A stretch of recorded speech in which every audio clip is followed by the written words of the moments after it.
আসসালামু আলাইকুম রহমতুল্লাহি বরাকাতু। আজকে আপনাদের সাথে একটা গল্প শেয়ার করছি। গল্পটি আমাদের সমাজের খুব বাস্তব একটি চিত্র এবং এই ধরনের গল্প, এই ধরনের ঘটনা আপনার সাথে, আপনার পরিবারের সাথে, আপনার সমাজে, আপনার আশেপাশে বহু ঘটে যাচ্ছে, কিন্তু হয়তো আপনি এই বিষয়টা ওইভাবে অনুধাবন করছেন না, আপনি হয়তো ওইভাবে চিন্তা করছেন না, কিন্তু এরকম ঘটছে, অনেক ঘটছে, অসংখ্য অগণিত ঘটছে। কেন ঘটছে আমরা এটা নিয়ে ফিকির করছি না, চিন্তা করছি না। গত মাসে আমি আমার এক বন্ধুর জন্য এক জায়গায় পাত্রী দেখতে গিয়েছিলাম। মূলত আমার বন্ধু পাত্রী দেখতে গিয়েছিল, আমি সাথে গিয়েছিলাম অভিভাবক হিসেবে।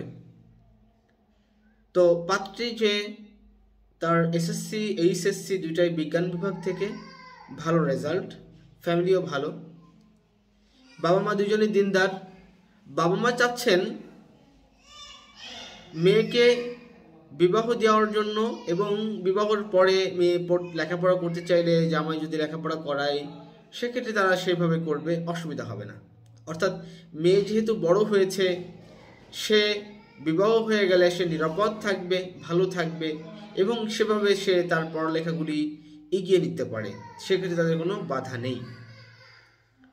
কিন্তু মেয়ে, তার ব্রেইন ওয়াশ হয়ে আছে, সে এই মুহূর্তে বিবাহ করতে ইচ্ছুক না। সে চায় উচ্চশিক্ষিত হতে।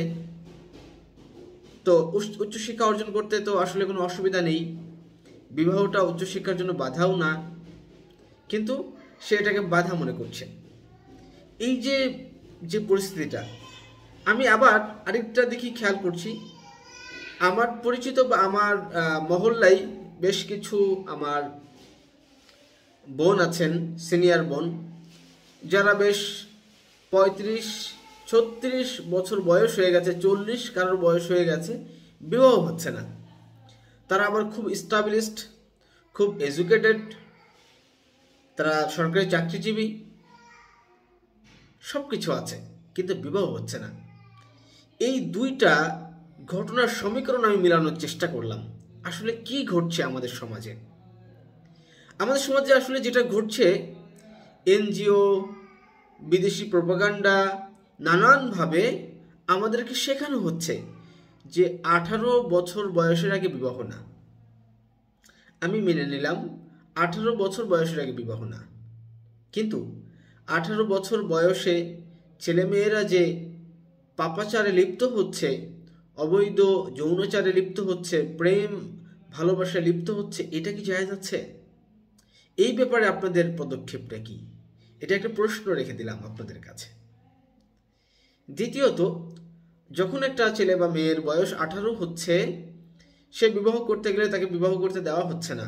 পরিবার থেকে, সমাজ থেকে তাকে রেস্ট্রিক্টেড করে দেওয়া হচ্ছে। তাকে বলা হচ্ছে না, তুমি কেবল সবেমাত্র এইচএসসি পাস করেছো বা আলিম পাস করেছো, তুমি এখন ভার্সিটিতে ভর্তি হবে, গ্র্যাজুয়েশন করবে, তোমার একটা উজ্জ্বল ভবিষ্যৎ আছে, তুমি এখন লেখাপড়ার সময়, এই সময় বিবাহ করলে তোমার ক্যারিয়ারটা ধ্বংস হয়ে যাবে, এমন।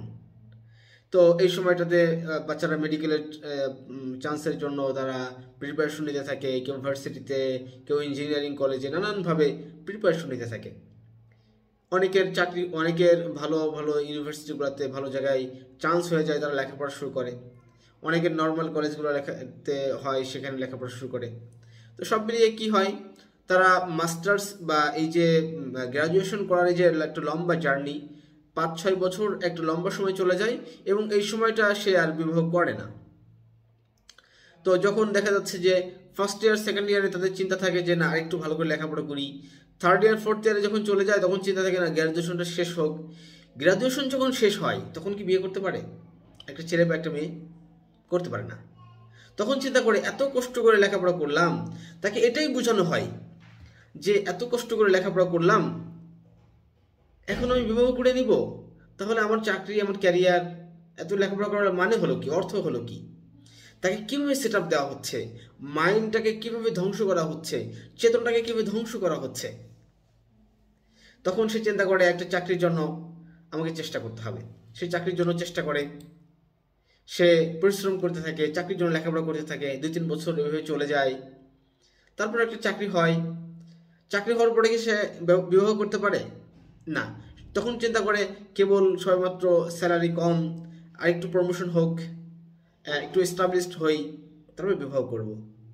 একটা সময় দেখা যাচ্ছে যে অফিসে সে ভালো বেতন পাচ্ছে, মাস শেষে তার একটা টাকা অ্যামাউন্ট জমা হচ্ছে, মোটামুটি তার একটা ভালো একটা ব্যাপার আছে।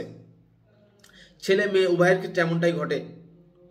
তো ছেলেদের প্রেক্ষাপটটা তো একরকম, মেয়েদের প্রেক্ষাপটটা আবার আরেক রকম।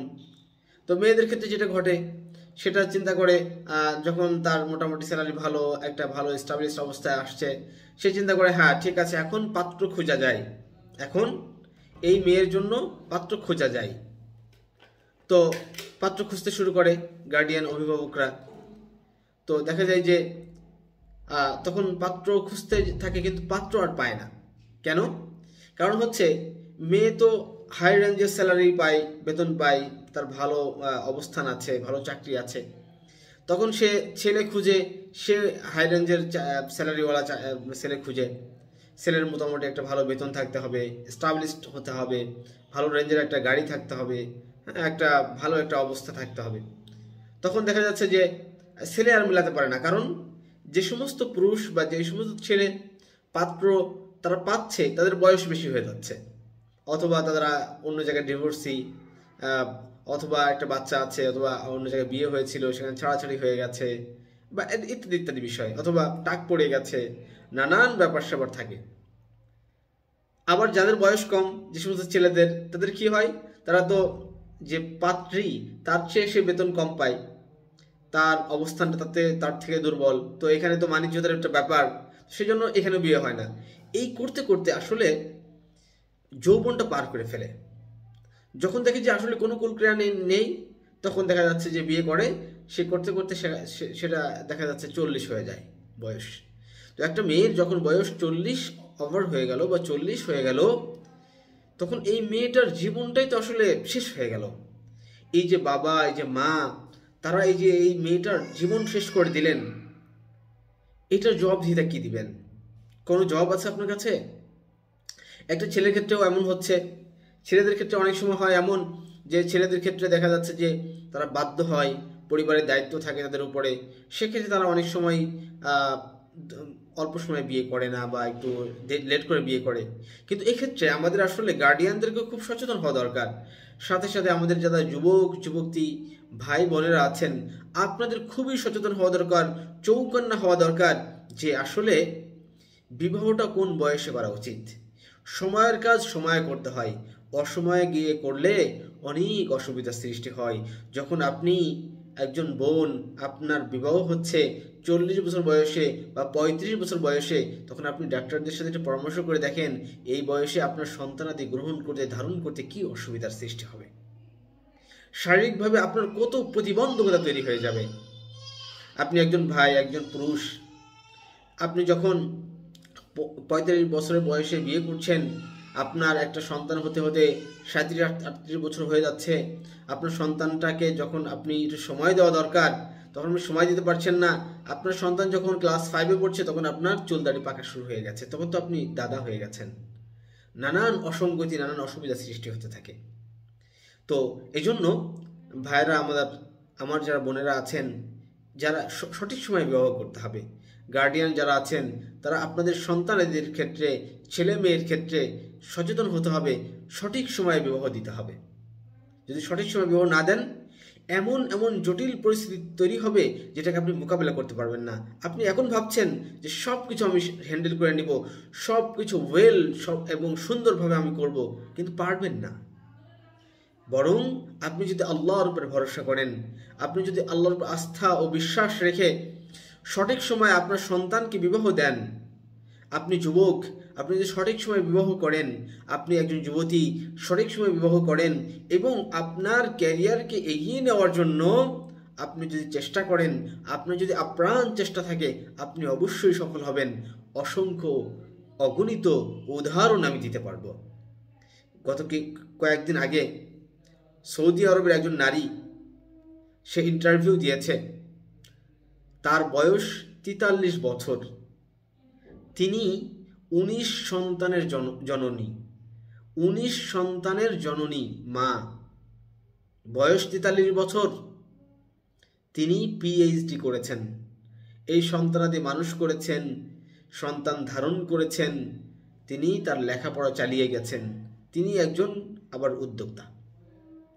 তো এই জন্য আপনার যদি অদম্য চেষ্টা থাকে তাহলে আপনার ফ্যামিলিটাকে সুন্দরভাবে আপনি আগাতে পারবেন, সাথে সাথে আপনার জীবনটাকে আপনি সুন্দর করতে পারবেন, সন্তানাদি আপনার বড় হবে, সব কিছুই হবে।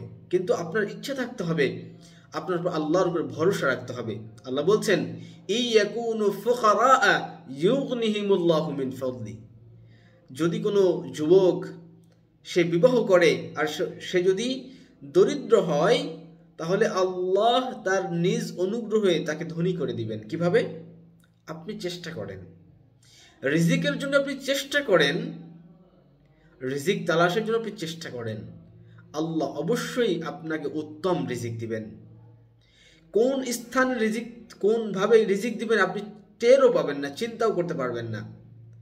আপনি এরকম অসংখ্য অগণিত উদাহরণ এখন পাবেন যে আপনার ক্লাসমেট সে সেকেন্ড ইয়ারে বিয়ে করেছে, থার্ড ইয়ারে বিয়ে করেছে, ফোর্থ ইয়ারে আসতে আসতে তার একটা সন্তান হয়ে গেছে এবং তার ইনকাম সোর্স বেরিয়ে গেছে, সে ফোর্থ ইয়ারে যেতে যেতে তার একটা ভালো অ্যামাউন্ট ইনকাম করছে, তার সন্তানাদি মানুষ করছে, লেখাপড়া চালিয়ে গেছে।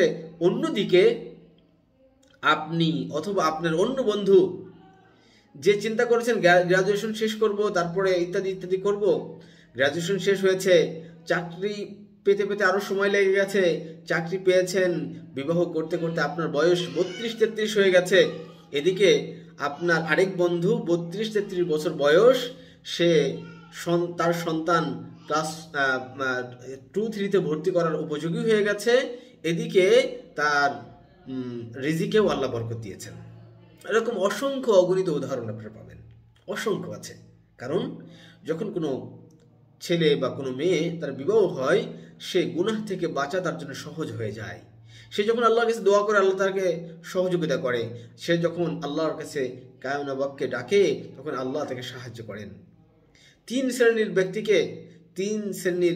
ব্যক্তিকে সাহায্য করা আল্লাহর জন্য ওয়াজিব হয়ে যায়। তার মধ্যে একজন হচ্ছে ওই যুবক যে গুনাহ থেকে বাঁচার জন্য বিবাহ করতে চায়।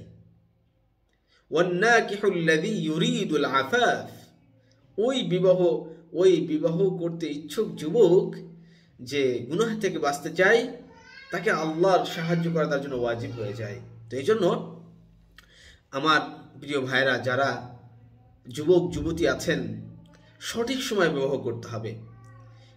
প্রত্যেকটা কাজের সময় আছে, সঠিক সময় আছে। ওই সময় যদি আপনি কাজটি না করেন তাহলে পরে যে আপনাকে পস্তাতে হবে, এমন এমন জটিল সমস্যার মধ্যে পড়তে হবে।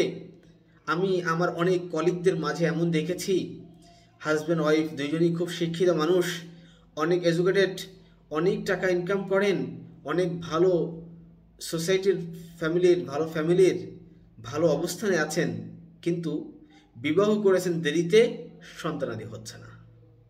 কত দৌড়াদৌড়ি, এদেশে সে দেশে বিভিন্ন দেশে দৌড়াচ্ছেন, একটা সন্তান তারা পাচ্ছেন না, আল্লাহ তাদেরকে সন্তান দিচ্ছেন না। আবার এমন কলিগ দেখেছি দেরি করে বিবাহ করেছে,